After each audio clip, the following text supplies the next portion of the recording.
Bonjour Chloé, Bonjour Franck. est-ce que tu pourrais te présenter pour celles et ceux qui ne te connaissent pas? Oui, alors quand même, je te partage que c'est toujours la première question qu'on vient poser et qui est vraiment pas la question la plus simple euh, sur ce qui suis-je. En tout cas, ce que je tente d'être, donc je pense que je suis une femme soignante, c'est comme ça que je me définirais aujourd'hui. Euh, Et je suis médecin cancérologue de formation. J'exerce aujourd'hui dans le sud de la France, à, à Béziers. Et à côté, je suis aussi chercheuse. Je viens de terminer un doctorat de psychologie, peut-être dont on parlera tout à l'heure. Et j'enseigne, ou je transmets, ou je laisse exister la méditation de pleine conscience dans différents contextes. Et puis récemment, je viens de créer une école de médecine et santé intégrative qui est plutôt à voir comme un espace d'interdisciplinarité en santé.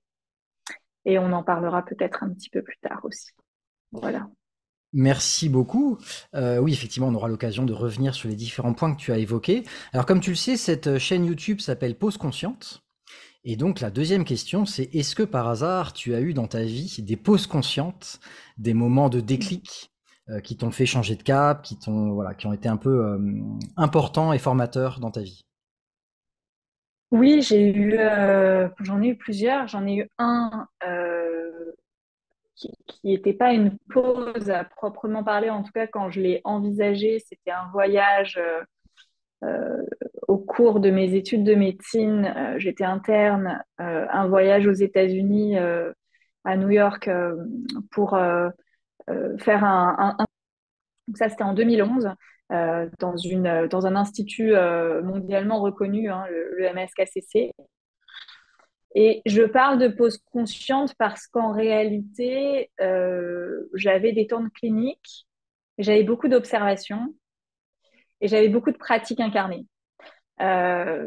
C'est-à-dire que la pédagogie qui m'a été offerte pendant ces 6 mois a été de méditer, de pratiquer le Qigong, d'observer et d'écouter de la musique avec la musicothérapie et l'art-thérapie, bien sûr avec des patients en cancérologie, mais quand on est dans l'expérience, on vit l'expérience. Et donc, j'ai été dans ce moment-là aussi euh, soignante et patiente. Et donc, ça a été vraiment une pause consciente très importante. Et puis, à côté de ce stage, au même moment, il y a eu aussi toute la vie américaine, en tout cas new-yorkaise, qu'on peut imaginer ou avoir en tête. Et c'est pas négligeable parce que euh, je vais partager une petite anecdote quand même qui me vient là, donc je la partage. Ma coloc était professeure de yoga et, euh, et dans son regard à ce moment-là, être médecin et enseigner la méditation, c'était complètement normal. Et ça, pour moi, c'est vraiment un message, en tout cas, que cette ville m'a apporté, c'est-à-dire la non-dualité dans les fonctions et finalement la créativité. Voilà. Donc, c'était vraiment une pause consciente importante. Et un peu plus tard, à la fin de mon internat, une pause consciente dont je parle moins, mais qui a été quand même très importante, qui a été un voyage en famille pendant 6 mois. Et on a atterri, on a passé du temps à Bali pour des raisons voulues et des raisons de santé, parce que j'ai eu un problème de santé là-bas et qui m'a amené à rester sur cette terre. Et c'était une sacrée pause consciente parce que Bali, voilà, on en connaît toute la sagesse, hein, et parler de la sagesse des lieux ou de comment les lieux nous enseignent le soin et le prendre soin, c'est éminemment très important. Donc voilà, je dirais que ça a été deux pauses conscientes importantes et peut-être qu'il y en aura d'autres. C'est important de les laisser advenir. Voilà. Merci Chloé. Je trouve ça très intéressant ce que tu disais par rapport à la culture américaine, effectivement, où il y a cette idée qu'on peut faire plusieurs choses, surtout pour nous en France, où on a un peu l'idée de dire, voilà, je suis ça, je suis mon diplôme, je me mets une étiquette. On a très vite le syndrome de l'imposteur aussi, de se dire, bah non, mais là, en fait, moi, mon métier, c'est ça, donc si je fais de la musique à côté, j'en fais dans mon loisir, mais jamais j'en ferai de manière pro. Enfin voilà, c'est compliqué pour nous d'arriver à avoir une identité qui est multiple. Et donc effectivement, oui, ça, je veux tout à fait bien de croire que de rencontrer des gens pour qui c'est une évidence qu'on peut faire plusieurs choses en même temps, il doit y avoir quelque chose de très libérateur, de voilà, une grande ouverture vers la créativité. Je trouve ça très intéressant. Ouais. Et enfin, juste si je peux rajouter, je pense que c'est bah, peut-être j'en parlerai un peu après, mais en tout cas, dans l'intention de l'école, il y a ça dans l'interdisciplinarité, c'est-à-dire que c'est pas tant exercer une fonction, c'est habiter ce qui nous anime et le mettre en mots et en mouvement dans nos mondes, en fait. Et c'est très complexe, finalement, d'être limité. Enfin, en tout cas, moi, j'en suis incapable d'être limité à une étiquette. Voilà. Et donc, je pense que l'avenir de la France aussi, c'est vrai, se doit de sortir un peu des cadres et laisser la diversité de chacun exister, nos différentes fonctions et nos différents rôles dans nos métiers et dans la société. Je pense que c'est important. Alors merci beaucoup et ça me fait sourire parce que quand tu dis l'avenir de la France, c'est des grandes phrases et en fait ce qui me fait sourire c'est que on n'en a pas parlé avant, mais en fait moi je suis arrivé un peu à cette conclusion en allant en prison par exemple, en accompagnant des détenus avec la pleine conscience, parce que je me disais mais là finalement que on soit chrétien, juif, musulman, athée, agnostique, bouddhiste, quand on partage un moment de silence quand on partage un moment de respiration, on est dans une humanité commune. Et donc je partage un peu ce que tu dis, c'est que pour moi, j'ai un peu cette croyance, cette naïveté, on pourrait dire, ou cette utopie, que une des propositions qu'on pourrait avoir en France, c'est de dire, voilà, trouvons ce dénominateur commun, et le dénominateur commun pourrait venir de la pleine conscience, de ces moments de silence, de ces moments de présence, où là, on est au-delà des identités et des croyances. Donc voilà, je rebondis là-dessus parce que je suis étonné que tu me parles de ça parce qu'on n'en avait pas du tout parlé avant. Donc voilà, donc, à mon avis, on a cette même sensibilité sur comment trouver des ponts et comment créer du lien. Et alors, par contre, par rapport à ce que tu disais sur les identités, tu disais que tu étais chercheuse. Et donc, en tant que chercheuse, tu as fait une thèse sur ce programme MBSR. Est-ce que tu peux nous en parler? Oui. Alors déjà, je vais revenir sur l'étiquette de chercheuse. En fait, c'est très drôle parce que je me suis définie en tant que femme soignante, mais je pense qu'à travers ce doctorat, l'étiquette, enfin en tout cas, c'est pas l'étiquette, c'est la posture intérieure de chercheuse qui a été ensuite mise en application à travers le travail de doctorat, euh, a été une révélation. C'est-à-dire que finalement, je pense qu'être chercheur, c'est aller dans l'exploration d'une idée, d'une intuition, d'une quête d'exploration infinie. Infinie parce que il n'y a jamais une réponse finie. On croit quand on commence un doctorat qu'on va avoir une réponse à une question. En réalité, on vient ouvrir d'autres questions. C'est ça qui est fascinant. Et donc voilà, c'est vraiment une posture qui m'anime. Euh, le doctorat, il a été réalisé parce que, en plus d'avoir cette quête un peu d'approfondissement, j'aime bien la recherche-action. La recherche-action, c'est vraiment la recherche de comment on va mettre en place des pédagogies. Là, en l'occurrence, c'était de la pédagogie. Et comment on va mettre en place des pédagogies ou des initiatives et comment on va évaluer ce qu'on a mis en place. Et après évaluation, pouvoir réajuster les mises en action. Donc, ça reste de la recherche très incarnée, enfin, voilà, en situation. Et le titre, c'était l'exploration d'un programme de méditation chez les étudiants en médecine, donc d'un programme MBSR, et son impact sur l'empathie des étudiants, avec justement l'évaluation qualitative. Donc, l'évaluation qualitative, ça veut dire l'expérience, le récit d'expérience, et des données quantitatives chiffrées à travers des autoquestionnaires d'évaluation. Et puis, on a regardé une troisième donnée qui, en fait, était très importante, notamment quand on veut mettre en application certaines choses. Souvent, on part un petit peu de nos préconceptions en tant que chercheur ou en tant que, je ne sais pas, directeur de structure qui a envie de mettre en place quelque chose de nouveau. Mais on n'interroge pas tout le temps le public cible, en fait. Et ça, c'est quelque chose qui se fait beaucoup dans le design, voilà, design thinking. On va venir interroger la cible, mais pas tant en médecine. En tout cas, dans l'éducation en médecine, c'est pas quelque chose forcément qui était mis. Et donc, j'ai un troisième regard qui était sur la motivation des étudiants à participer à ces programmes. Et, euh, et du coup, qui fait écho aux résultats de l'impact, mais qui va permettre, je pense, qui arrive dans une temporalité très importante de compréhension des besoins sociétaux aujourd'hui. Voilà. Donc la thèse est accessible en ligne, hein, si vous le souhaitez. C'est assez facile d'y avoir accès dans le document officiel. Et pour l'instant, il y a un des articles qui est publié et c'est celui sur la motivation des étudiants. Merci beaucoup. Bah, je le mettrai en description de la vidéo directement pour que les gens puissent aller la lire. Et est-ce que tu pourrais nous partager un petit peu des résultats et peut-être des résultats qui n'étaient pas attendus? Est-ce que tu as eu des surprises? Oui, bah, y a plusieurs résultats. Alors, dans les résultats, on va dire qualitatifs, un petit peu expérientiels, notamment sur la motivation. Donc, il y a les résultats attendus, c'était pour leur santé mentale, donc gérer leur stress, leurs émotions, etc.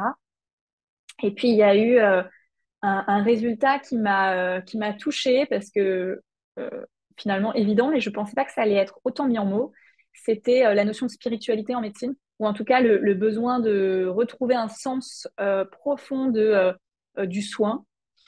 Euh, et ça, je crois que c'est important.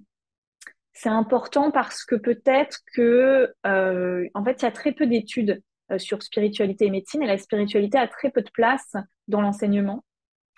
Et finalement, le fait que ce soit un besoin identifié, mis en évidence par les jeunes, ouvre peut-être un champ de recherche sur ce sujet, un champ d'action et de recherche sur vraiment comment la définir, comment ça peut être utile dans l'interdisciplinarité du soin, etc. Donc ça, je pense que c'est un élément important. Et puis après, dans les résultats quantitatifs, sur l'impact du programme MBSR sur l'empathie et les compétences émotionnelles. Alors, on a pris le pari d'utiliser deux autoquestionnaires d'évaluation de l'empathie. Habituellement, on n'en regarde qu'un seul, qui s'appelle le JSPE. Et ce questionnaire a été réalisé il y a quelques années, mais la notion fondamentale, l'empathie a plusieurs composantes en fait. Et la composante a priori nécessaire pour les médecins concerne l'empathie clinique. D'accord. Mais l'empathie émotionnelle, elle n'est pas beaucoup regardée dans cet autoquestionnaire. Donc on a ajouté un deuxième questionnaire qui est un questionnaire plutôt pour la population générale et qui, dans son échelle, ajoutait une dimension plutôt émotionnelle autour de la détresse empathique. Donc, dans nos résultats, ce qui a été intéressant, c'est que sur une petite population, hein, parce qu'il y avait moins de 30 participants, il n'y avait pas d'influence sur l'empathie totale. C'est-à-dire que le score total du JSPE n'était pas modifié.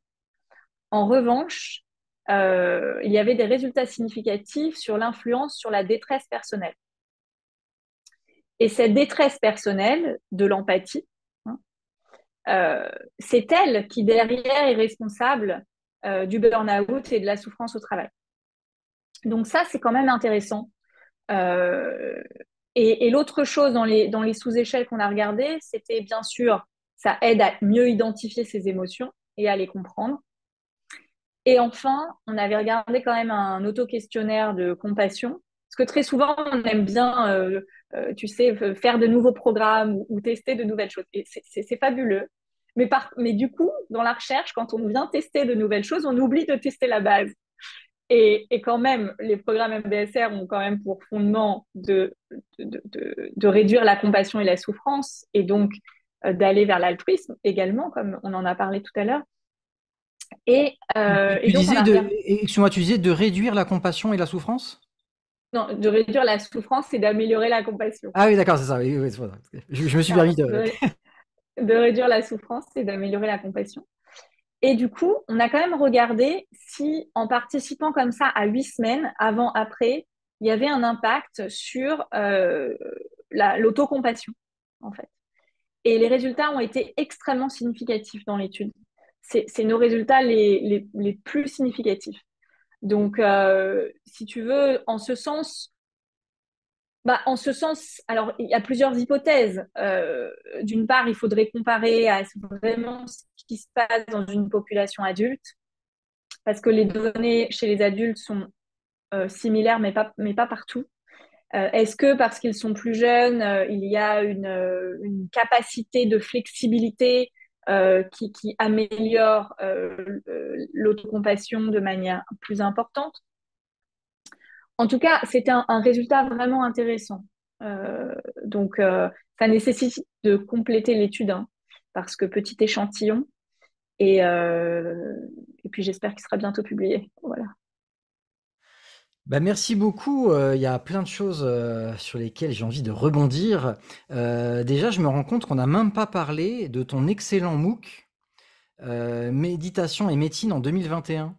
Et c'est drôle parce qu'à l'origine, c'était le premier truc où je me suis dit: «Ah mais non, mais il faut que je fasse une interview de Chloé parce que c'est incroyable ce qu'elle a fait». Et finalement, j'avais oublié d'en parler. En fait, du coup, tu avais lancé un MOOC de 6 épisodes, je crois, ou 8, je sais plus, qu'on peut retrouver sur YouTube, pareil, je mettrai les liens, qui était exceptionnel sur le thème de la méditation et la médecine. Et ce qui m'y a fait penser là, c'est que tu as parlé de spiritualité. Et moi, il y a un moment dans le MOOC Mm. qui m'a mais profondément touché. C'est une femme, alors j'ai oublié son nom, une femme qui à un moment parle de vacuité. Et là, pour Oui, moi Angela. qui pratique le bouddhisme depuis 15 ans, je me suis dit: «Oh là là, attends, qu'est-ce qui se passe là? Qu'est-ce qui se passe?» Là, on est sur un MOOC méditation et médecine, et là, il y a une femme qui nous parle de l'importance du concept de vacuité, qui est que au niveau de la vacuité, il y a de la paix, et que donc la vraie paix, il faut aller vers cette paix-là. Et là, je me suis dit: «Non mais là, il se passe un truc incroyable. Là, Mm. c'est» Et donc, est-ce que tu pourrais nous parler de ce MOOC, du coup, et de voilà comment tu as lancé tout ça? Oui, merci. Euh, je crois déjà que ça me permet de faire le lien avec pourquoi ces intentions autour des étudiants.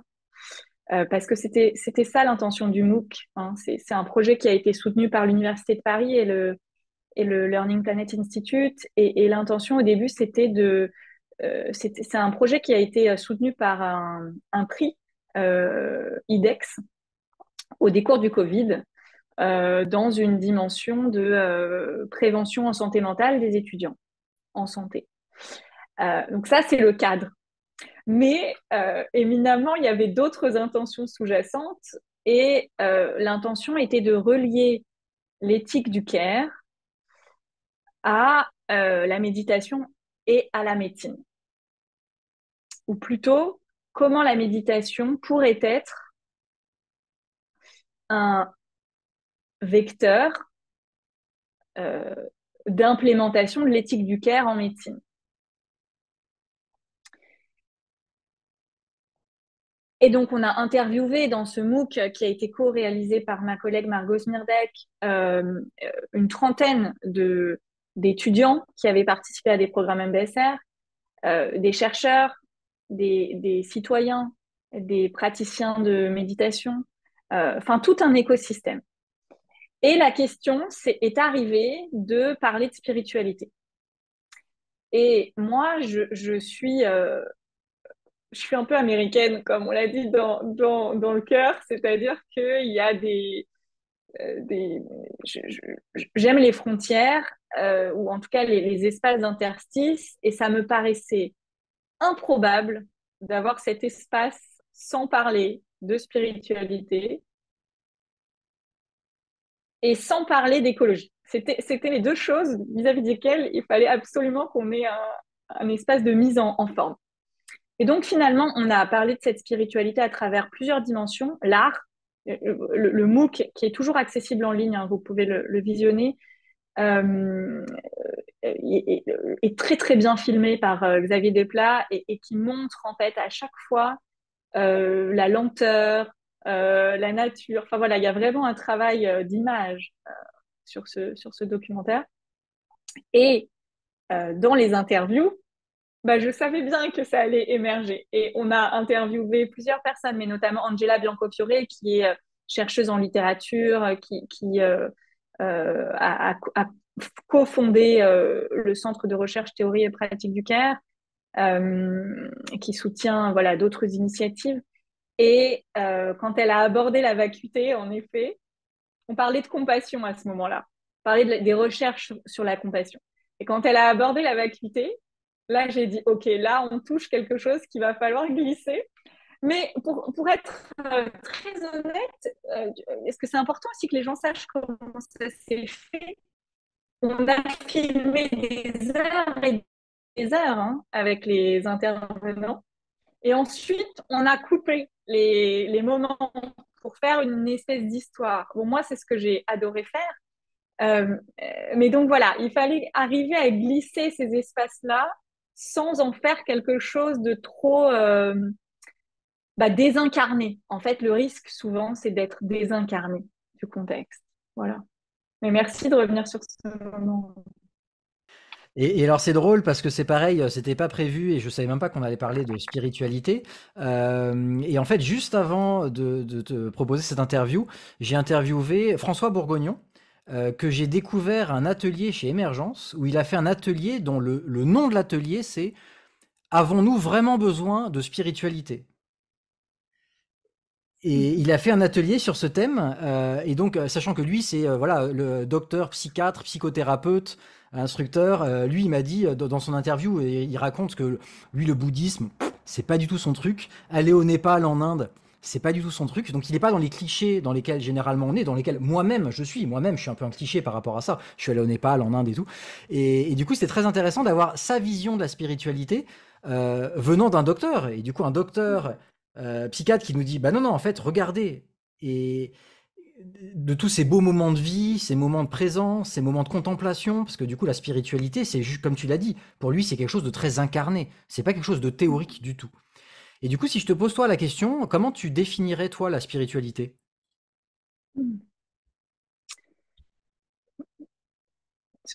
Pour moi, la vie est spirituelle. La vie est spiritualité. J'ai pas.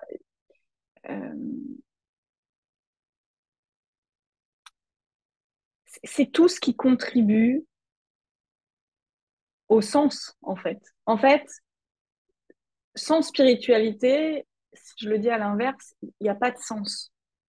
Mais c'est pas tant pour avoir un sens euh, qui amène à une croyance, en fait, c'est-à-dire à la croyance que ceci ou que cela. C'est le sens de la respiration, en fait. C'est le sens de l'existence. Et je te remercie en fait de déposer cet espace parce que je pense qu'il y a, tu sais, il y a des moments de feedback où tu te rends compte un petit peu de la confiance qui a émergé en toi et que c'est OK d'aborder certains sujets ou pas.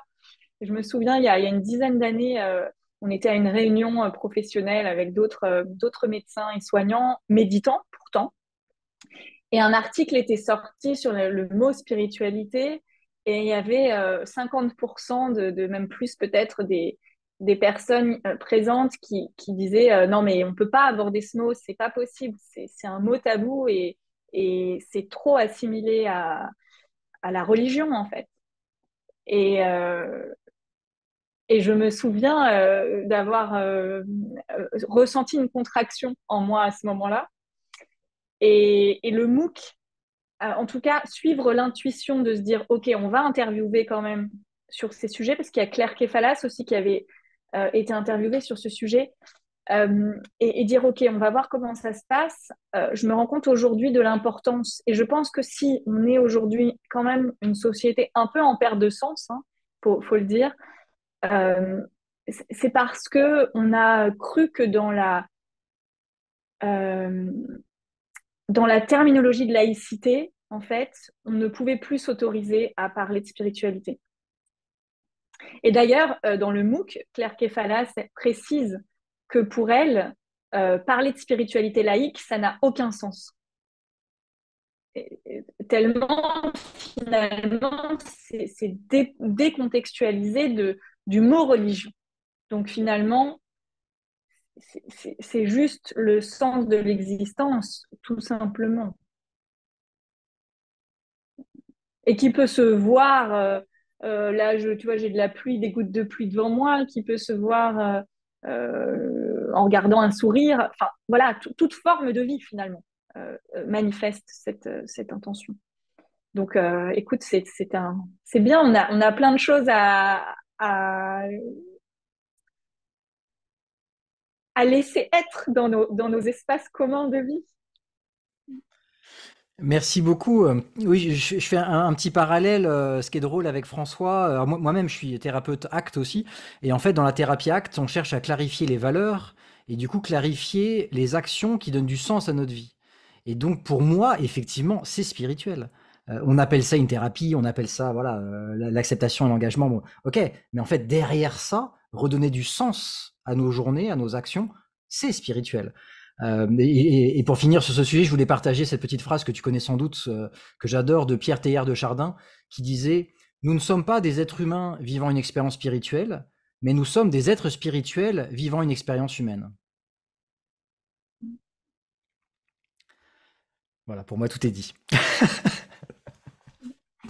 C'est drôle parce qu'en plus, je me suis offert un livre aujourd'hui de lui. Donc, c'est rigolo. Bon, bah écoute, bah merci beaucoup déjà pour, voilà, pour tous ces partages. Tu partageais aussi le fait que tu avais monté une association en lien avec MBSR. Est-ce que tu peux nous en parler un petit peu? En réalité, j'ai terminé le doctorat en 2023. C'est un travail qui a duré 4 années, donc spécifiquement en médecine. Et puis quand il s'est terminé au début de l'année, j'ai eu quand même envie de continuer, mais de continuer de manière plus collective. C'est-à-dire de dire, OK, de cette expérience, de ces expériences partagées, comment finalement on peut venir nourrir d'autres initiatives autour des pratiques incarnées. Donc la méditation, la médecine narrative, la danse aussi.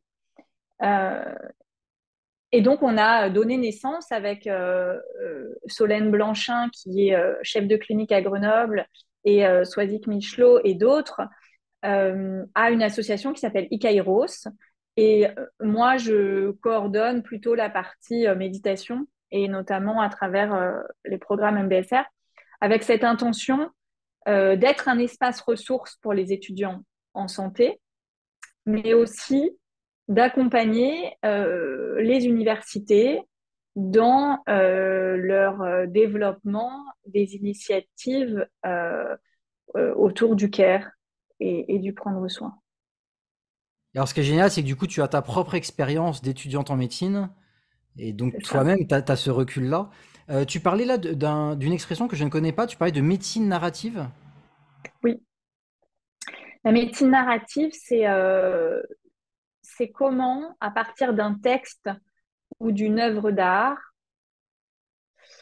euh, on va se laisser toucher, en fait, et mettre en mots pour améliorer l'empathie des soignants. Voilà. C'est pas de la méditation à proprement parler parce que on va utiliser l'écriture notamment, euh, mais c'est très proche pour moi de la pratique méditative et c'est pour ça que ça rentre dans le cadre des pratiques incarnées. D'accord. Et là, ça me permet de reboucler par rapport au magnifique livre Méditer à travers l'art de Swazik.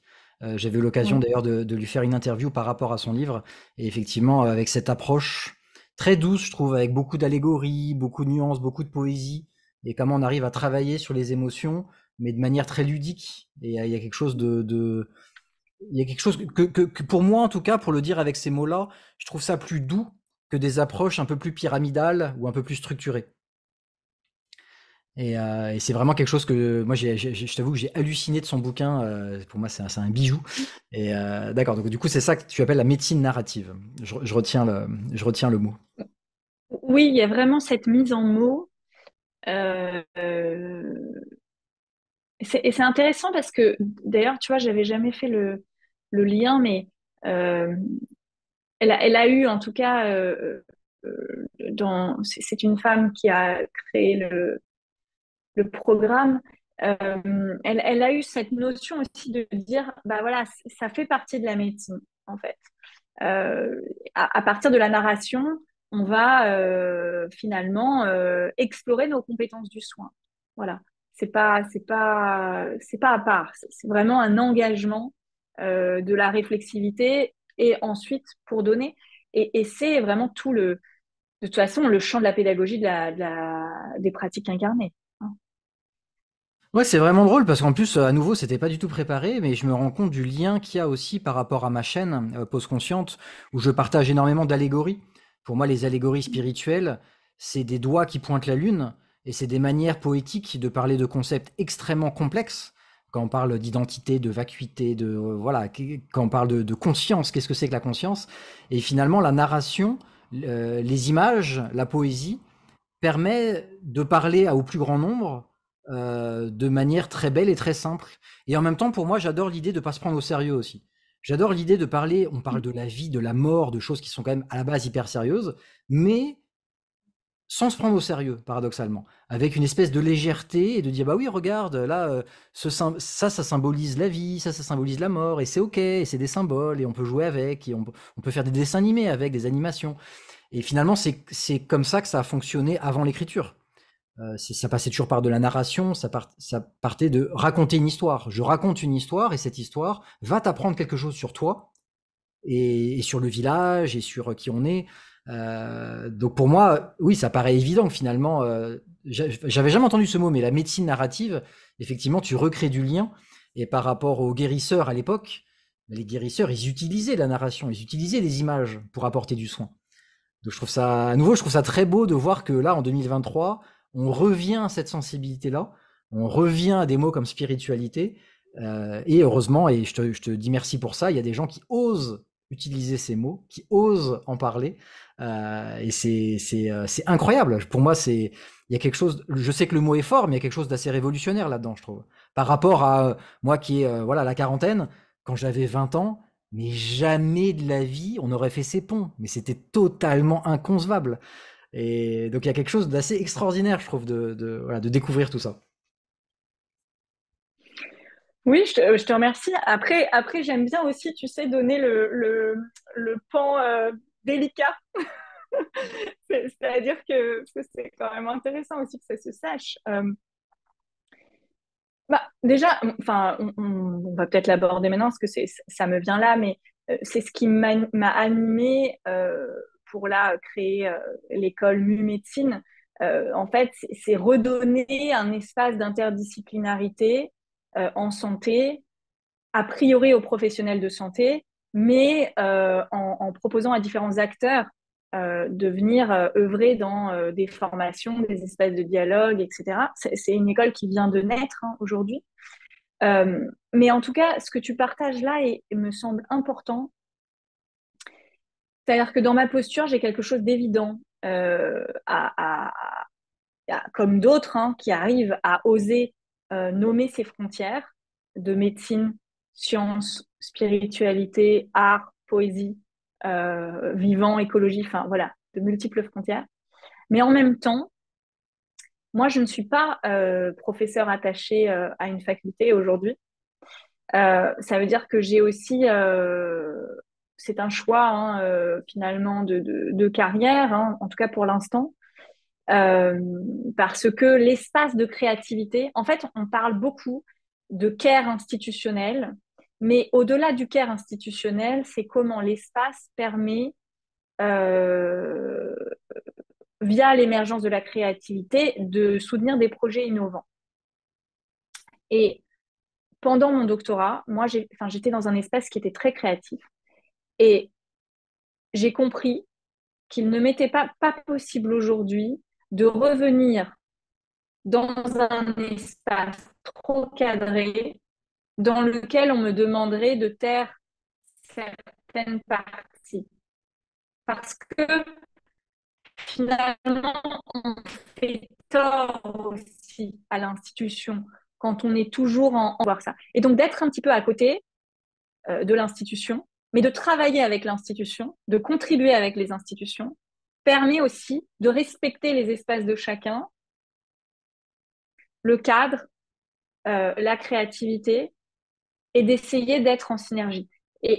Voilà. Et les initiatives avec Ikairos pour les étudiants, avec médecine ou d'autres, où là, l'échange qu'on est en train de faire, euh, je pense que c'est vraiment précieux de dire, c'est pas contre, c'est avec, et comment chacun amène dans la contribution d'un écosystème en santé ce qu'il peut amener aujourd'hui dans un espoir que cette interdisciplinarité, elle soit pleinement portée dans quelques années dans les institutions publiques. Mais aujourd'hui, c'est encore trop complexe. Et c'est un petit peu comme si tu prenais une personne, c'est facile de la faire, on va dire, changer de manière de réfléchir. Mais par contre, si tu en prends 3000 ou mais c'est plus compliqué. Donc, du coup, c'est plus lent. Et cette lenteur, elle demande du coup d'agir avec, de se relier, de pas être contre et en même temps de laisser à chacun son tempo. Et ça, ouais, c'est important. Et en même temps, ce qui est génial, c'est comme tu parlais d'incarnation et de voilà d'incarner ce qu'on dit. Finalement, c'est ce que tu fais déjà avec Ikairos, puisque là, en apportant ces outils-là, cette sensibilité, cette poésie, on pourrait dire, à des étudiants en médecine, bah voilà, c'est ces étudiants et ces étudiantes qui sont les médecins de demain. Donc finalement, tu es déjà en train de planter des graines par rapport à ça. Et donc je trouve ça génial parce que finalement, là, voilà, c'est préparer le futur finalement. Oui, en tout cas, c'est des graines et qui ont déjà bien poussé, parce qu'il y en a certains qui, voilà, qui sont déjà soignants, enfin médecins aujourd'hui. Et c'est vrai que ces initiatives auprès des étudiants, c'est quelque chose aujourd'hui, ça va faire quoi, 5 ans peut-être aujourd'hui. Et c'est vraiment quelque chose vis-à-vis duquel je l'ai fait principalement bénévolement, hein, toutes ces initiatives d'enseignement. Et c'est quelque chose qui participe à ma spiritualité intérieure. C'est-à-dire que c'est quelque chose qui donne profondément du sens. Voilà. Donc, on verra. Et ça me fait penser à ce que disait Flore Vasseur, c'est que les changements ne viendront pas forcément que par des actes d'indignation ou de colère, mais les changements profonds, ils viendront par des actes d'amour. Et j'aime beaucoup cette idée de, on fait les choses parce qu'on sent qu'on doit les faire et point. Et voilà, il n'y a pas de calcul, il n'y a pas, c'est juste, on est ce qu'on a envie d'être et ce qu'on a envie de partager finalement. J'aime beaucoup cette idée. Et je trouve qu'on en revient aussi aux valeurs pour reprendre le mot spiritualité. Moi qui ai beaucoup pratiqué le bouddhisme tibétain, j'aime bien l'idée que le bouddhisme, ça ne se monnaie pas. Que finalement, le Bouddha, il a donné des enseignements et qu'il les a donnés gratuitement. Donc, on n'a pas à faire de l'argent là-dessus. Et moi, c'est vrai que j'ai un peu cette sensibilité-là. Alors après, je comprends, on a besoin de vivre, on a besoin d'avoir un métier. Donc, je comprends qu'on puisse faire un métier lié à ça. Mais j'aime bien cette idée. Et pour moi, toi, tu parlais d'Ikairos, de que ça donnait du sens. Bah, moi, c'est exactement ce que je fais avec ma chaîne YouTube. Ma chaîne YouTube, c'est totalement gratuit et c'est des choses qui, moi, me touchent et que j'ai besoin de transmettre et où je me dis voilà, au moins il y aura quelques petits espaces comme ça où on peut encore parler de gratuité, on peut encore parler de partager des choses qui nous tiennent à cœur, sans qu'il y ait un but lucratif, sans qu'il y ait une réflexion de comment faire un business. Et je trouve que par les temps qui courent, c'est vachement agréable en fait, d'avoir des espaces comme ça. Oui, et en même temps, tu vois, pour passer à des échelles autres, et je le vois avec Mumédecine, en fait, j'ai l'impression qu'il y a cette notion de repenser nos métiers avec ce sens, tu vois, avec cette écologie qui intégrerait du coup aussi une écologie financière, une écologie humaine, une écologie de sens. Et je vois en tout cas chez les professionnels de santé ô combien, même si financièrement, entre guillemets, il n'y a pas de problématique euh, lorsqu'il y a une activité, je parle notamment chez les médecins libéraux, mais lorsqu'il y a une activité importante, d'accord. Mais par contre, il y a une vraie problématique de sens. Et Hmm. là, c'est de toute façon qu'il y a quelque chose qui ne va pas dans la manière de faire nos métiers, en fait, d'exercer nos métiers. Et c'est normal parce que finalement, voilà, il y a eu l'après-guerre et il faut du temps pour. On parlait de recherche-action au début de l'interview, mais quand on essaye de nouvelles choses dans les systèmes, finalement, l'impact ou l'influence sur les modifications, elles se voient sur du long terme. Donc c'est normal qu'on ait besoin de réajuster les choses au fur et à mesure du temps, en fait. L'homme n'aime pas le changement, mais en réalité, le changement est normal par rapport à ces tentatives qui derrière vont avoir des impacts plus tardifs. Voilà. Ouais, et c'est là où je trouve que le mot créativité est très important. Parce que quand dans sa tête on se dit ok, je suis ou bien en CDI, ou bien je suis à mon compte, ou bien je fais de l'humanitaire ou autre, de se dire bah non, mais en fait c'est pas ou bien. En fait, on peut faire un CDI au 2/5e, on peut avoir une journée par semaine où on fait du bénévolat, on peut avoir 3 jours où on va avoir une activité à son compte. Et c'est ça qui est intéressant. Donc à nouveau, on en revient à ce qu'on disait au tout début par rapport à cette mentalité américaine que je trouve très positive sur ces sujets-là, les sujets d'être entrepreneur, de faire plein de choses et de pas se limiter. Et là, je trouve que c'est un peu la même chose. On peut être en même temps chercheur, en même temps thérapeute, en même temps méditer, en même temps organiser des retraites, et en même temps écrire un bouquin sur l'art. Et tout ça, c'est ouvert en fait. Et c'est ça que je trouve extraordinaire dans la génération, dans la vie dans laquelle on est aujourd'hui en fait. En tout cas, je pense que c'est, en fait, on parle d'écolieux, tu sais, beaucoup en ce moment avec, voilà, les écolieux qui intègrent différents savoirs et qui sont en commun.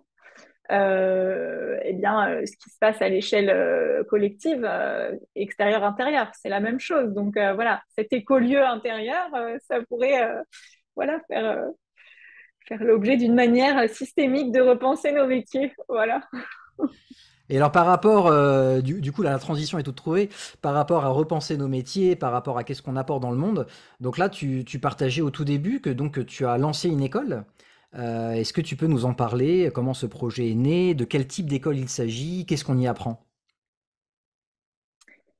Oui, bah, créer l'école Mu-Médecine, c'était vraiment finalement un, c'est une évidence en fait. Après 20 ans déjà d'études de médecine et de pratique aussi de la médecine, de voyages, d'expériences, de rencontres, et puis aussi cette temporalité d'époque dans laquelle il y a fondamentalement quelque chose à venir nourrir autour de l'écologie du soin, autour de comment on repense notre métier du soin. Et au début, ce qui m'a inspiré, c'était vraiment le métier de médecin, hein, parce que moi-même, je me suis beaucoup questionnée sur comment exercer aujourd'hui, au vu du contexte, au vu des structures qui sont clairement pas écologiques et clairement pas sensibles.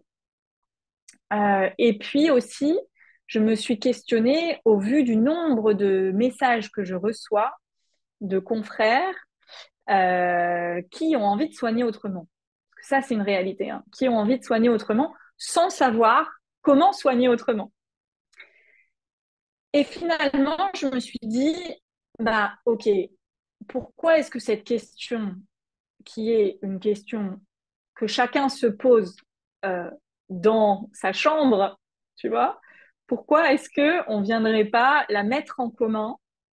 Et en créant cette école, c'est un espace qui va être un espace de dialogue, de formation et d'émergence. Donc il y a vraiment quand même cette notion de dialogue avec 3 axes qu'on peut nommer de santé intégrative.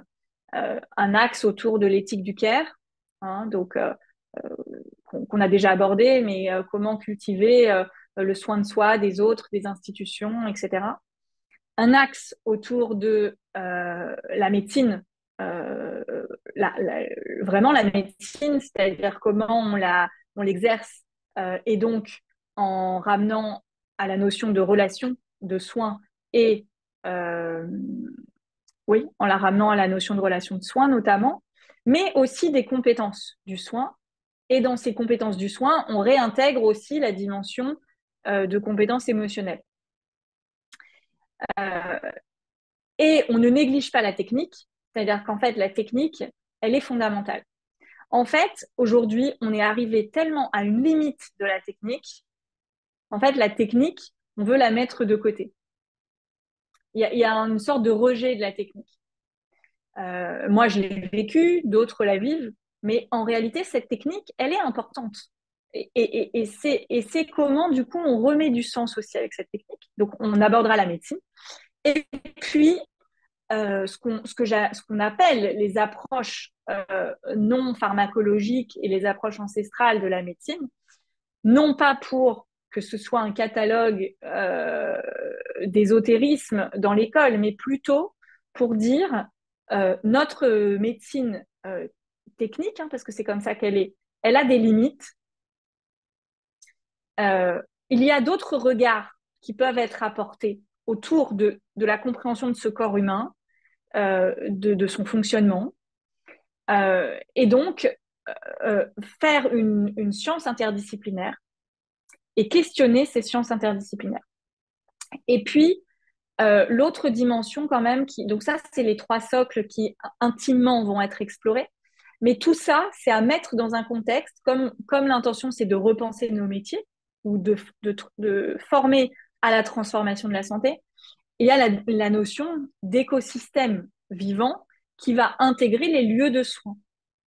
Donc, ma petite idée derrière tout ça, c'est soit d'avoir des personnes, là on lance notre première formation en écologie du soin en santé intégrative et écologie du soin pour la promotion 2024. C'est soit d'avoir des particuliers, si vous voulez, qui ont l'élan de cette transformation et qui se questionnent, mais ça peut être des institutions. Et l'idée, c'est d'aller accompagner les institutions quand même sur ces sujets de transformation vers une écologie du soin. Parce que je pense que parfois, quand on ne fait pas, c'est pas qu'on ne veut pas, c'est qu'on ne sait pas comment faire. Et du coup, dans Mu Médecine, bon là c'est moi qui en parle, je porte le projet parce que ça fait partie voilà, de choses que j'ai explorées, aussi d'intuition, etc. Mais c'est vraiment un projet collectif. Et la formation 2024, on est 25 enseignants. Donc, tu vois, ce qui est beaucoup, 25 en fait. C'est une sorte de suite du MOOC, finalement, en application. Euh, et donc, ça se veut et ça se vaudra un projet collectif, mais j'ai une rigueur et une souplesse, et il y a besoin que cette rigueur scientifique, elle soit déposée pour aussi laisser la poésie et la souplesse clairement apparaître dans ces transmissions. Voilà. Eh ben, un grand merci pour toutes ces informations et précisions. Il y aurait plein de choses sur lesquelles j'aurais envie de rebondir. À la limite, si j'en choisis une, par rapport à ce que tu disais sur la technique, je me pose la question de, en fait, est-ce que c'est pas, pour le prendre avec d'autres mots, est-ce que c'est pas un peu ce qu'on appelle le rejet avec Big Pharma, où pendant le Covid, on voyait qu'il y avait un peu différentes médecines qui se faisaient la guerre, que du coup, il y a des gens qui ne vont voir que les médecines, ce qu'on appelle alternatives, ou les médecines intégratives, justement. Donc en fait, il y a plein de mots qui sont en train de popper. Et dans ce que j'entends, dans ce que tu dis, j'ai l'impression que c'est quelque chose qui essaie de réunir justement ces différentes sensibilités, plutôt que de les opposer. Et je trouve que ça revient aussi avec le mot spiritualité et comment on est soignant. Parce que finalement, je pense que dans le rejet de la technique, dans le rejet de ce qu'on appelait Big Pharma, tu vois, même si c'est un mot qui veut pas dire grand-chose, mais on comprend on comprend ce qu'on met derrière. En fait, il y a aussi le rejet de je rejette les gens qui font du soin et qui ne sont là que pour faire du profit. Il y a cette idée-là qui est quand même vachement, sans relancer les débats sur le Covid et tout, c'est ce sujet-là de l'argent et le soin. Comment on trouve un équilibre là-dedans? Et donc moi, ma sensation, c'est qu'effectivement, il y a de plus en plus de soignants qui remettent du sens, qui retrouvent un équilibre par rapport à ce sujet-là. Peut-être que la transparence fait du bien aussi d'ailleurs. Peut-être que la transparence peut aider. Ok, on peut parler d'argent, on peut dire. Euh, et donc voilà, donc j'avais juste envie de rebondir sur ce mot technique quand tu disais le rejet du technique, parce que j'avais un peu l'impression qu'il y avait ça qui était derrière. Ouais, je pense que c'est un long sujet. Dans l'intention, il y avait la technicité, c'est-à-dire je prends un exemple concret, parce que je suis cancérologue, donc il y a des exemples concrets qui vont être de valider un traitement, donc de valider une chimiothérapie, par exemple. Et donc ça va demander des critères techniques, en fait, d'observation de la personne, mais aussi de connaissance médicale d'un sujet. OK? Mais le système tel qu'il est dans sa globalité fait que il n'y a de place que à l'observation, par exemple, de 2 minutes de clinique des résultats biologiques, et il n'y a plus de place à la relation. D'accord? Donc, d'une part, c'est réintégrer la relation sans rejeter les éléments diagnostiques. Mais l'autre chose derrière, tu as commercial, parce que ça fait partie de la santé. Et c'est certain que, je prends l'exemple en cancérologie, parce que c'est assez terrible en réalité en cancérologie ce qui se passe, c'est-à-dire que quand est-ce qu'on s'arrête pour prescrire des médicaments? C'est un vrai sujet hein, qui n'est pas du tout défini. Euh, bah, quand j'arrête de prescrire un médicament, c'est pas juste j'arrête de prescrire le médicament pour le patient. C'est derrière, il y a quand même une dimension économique du traitement qui a été développé, de combien ça coûte à chaque fois que tu valides ou que tu ne valides pas un traitement, et en fait, une compréhension de tout le maillage. Voilà. Et donc, je te rejoins et je te remercie de parler de transparence. Je pense que c'est vraiment un mot d'avenir. Je pense que autant la spiritualité que l'argent ou que d'autres thématiques, tout ça doit être transparent. C'est-à-dire, on doit savoir, on doit connaître les circuits de chaque chose, de chaque transaction. Euh, et c'est fascinant en fait parce que c'est finalement arrêter d'infantiliser les gens. Voilà. Et là, les patients aussi prendront leur part en fait. La société prendra part grâce à cette transparence. Oui, par rapport à ça, moi j'ai vécu quelque chose de personnel qui était assez douloureux, c'est que mon père est parti avec un cancer généralisé, et en fait le médecin qui le suivait ne nous a jamais dit, n'a jamais osé nous dire, ok maintenant en gros c'est foutu. En gros, c'est foutu, profitez de lui. En fait, il a jamais dit ça. Et donc, ma sœur et moi, on l'avait vu. Sa femme, elle, était encore dans l'idée de, il va guérir. Même tout à la fin, où clairement on voyait que c'était, enfin voilà, que c'était la fin. Et même là, parce que pour reprendre ton terme, il y avait cette infantilisation et le médecin qui était tout puissant n'osait pas dire la vérité en fait, n'osait pas dire non mais en fait. Et j'ai un ami d'ailleurs qui m'a dit, qui est un ancien chirurgien et qui est maintenant à la retraite, et il m'avait dit cette phrase que j'ai trouvée très forte. Il m'a dit, mais Franck, attention parce que là, ce médecin, il est en train de vous voler les derniers moments avec votre père. Mm. Et j'avais trouvé ça très juste parce qu'effectivement, en fait, clairement, les 6 derniers mois, voire même l'année, la dernière année qu'il a vécue, il aurait pu sortir en fait et être chez lui, entouré de ses amis et autres. Et parce qu'il y avait cette croyance de non mais c'est bon, non mais c'est bon, non mais c'est bon. Et donc il y a eu un espèce de réveil très violent 1 semaine avant son décès parce que là, bah, voilà, tout le monde s'est rendu compte que. Et enfin voilà, et donc effectivement, ça c'était quelque chose qui m'avait beaucoup, beaucoup, beaucoup touché. C'est un peu ce que tu disais aussi, jusqu'où tu donnes des soins. Et à partir de quand tu dis, ok, là maintenant, c'est pas possible. Et je pense que finalement, tu vois, j'y avais même pas pensé au début, mais on reboucle sur l'idée de la spiritualité. C'est qu'en mettant de la spiritualité, en mettant du sens, bah qu'est-ce qui est juste en fait par rapport à cette personne qui est en train de partir, par rapport à ses enfants, par rapport à sa femme, voilà, c'est juste pour eux de vivre comme dernier moment. Est-ce que c'est juste de rester dans un hôpital avec ce cadre hyper froid, ou est-ce que ce qui serait pas plus beau, plus plein de sens, ce serait de voilà, d'aller dans la nature, de retourner chez lui, et voilà. Donc on en revient à ce mot de spiritualité finalement. Exactement, c'est beau de... La boucle est bouclée. Voilà. Bon bah un grand merci. Est-ce que tu aurais un petit peu de temps pour nous partager une méditation? Je peux vous partager quelques minutes. Bon, je vous laisse vous installer. Peut-être voilà, sur une chaise, ça ira. On va... Enfin, là où vous êtes en fait en train d'écouter le, le partage, le dialogue. Voilà. Et puis vous pouvez peut-être vous installer. S'il y a besoin de fermer les yeux, vous pouvez fermer les yeux ou les laisser légèrement entrouverts. C'est aussi complètement OK.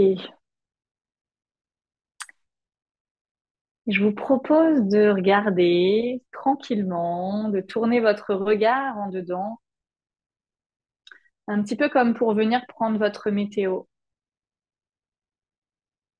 Un petit peu comme si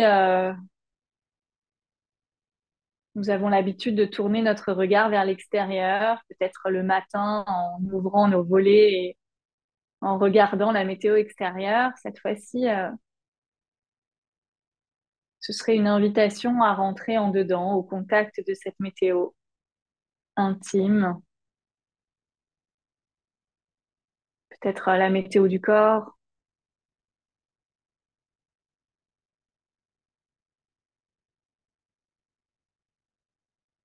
des sensations du corps,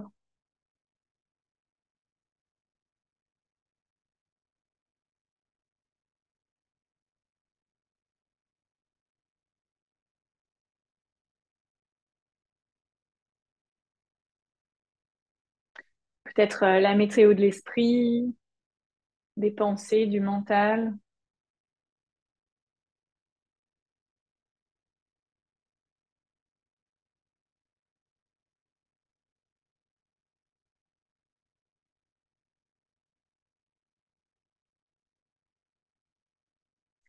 peut-être la météo du cœur, la météo émotionnelle,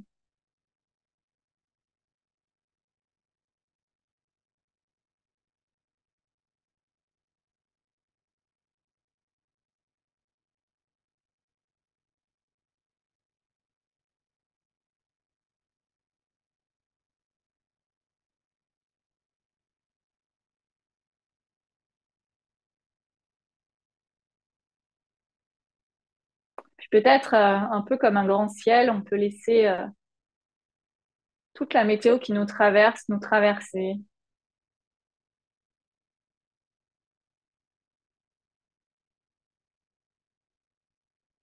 sans pouvoir rejeter ni la pluie, ni l'orage,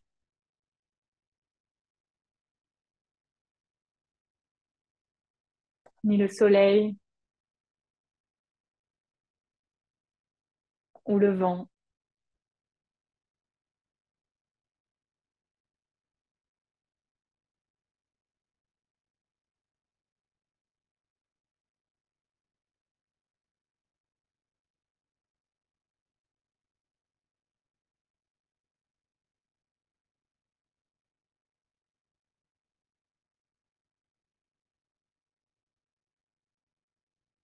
Et peut-être que ce qui traverse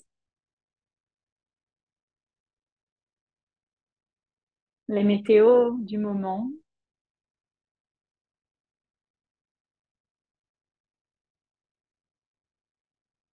ce qui accompagne toutes ces tonalités,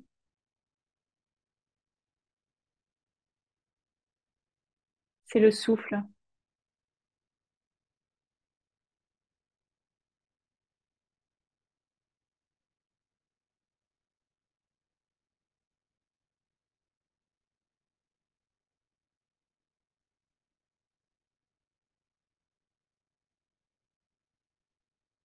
conscient de l'inspiration,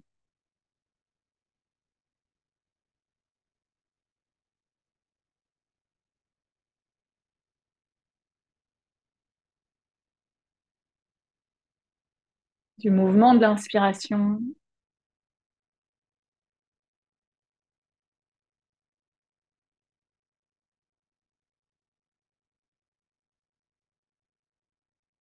et conscient de l'expiration,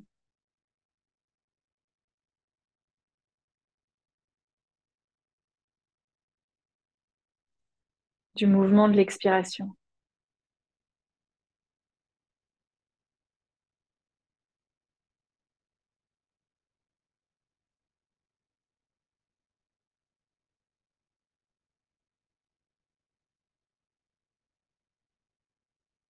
Puis vous pouvez choisir de rester là encore quelques instants, quelques minutes, ou bien de remettre du mouvement dans le corps, puis de poursuivre la journée.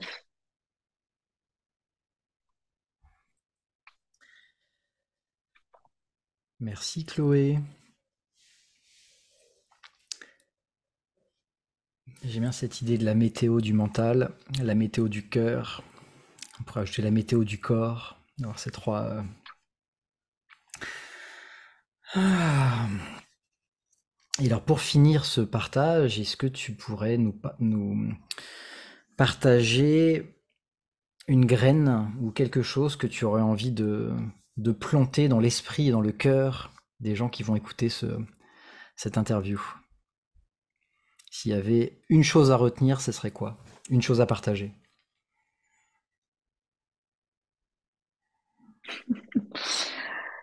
Moi, j'ai lu un passage de Christian Bobin ce matin qui disait Je crois en l'incroyable.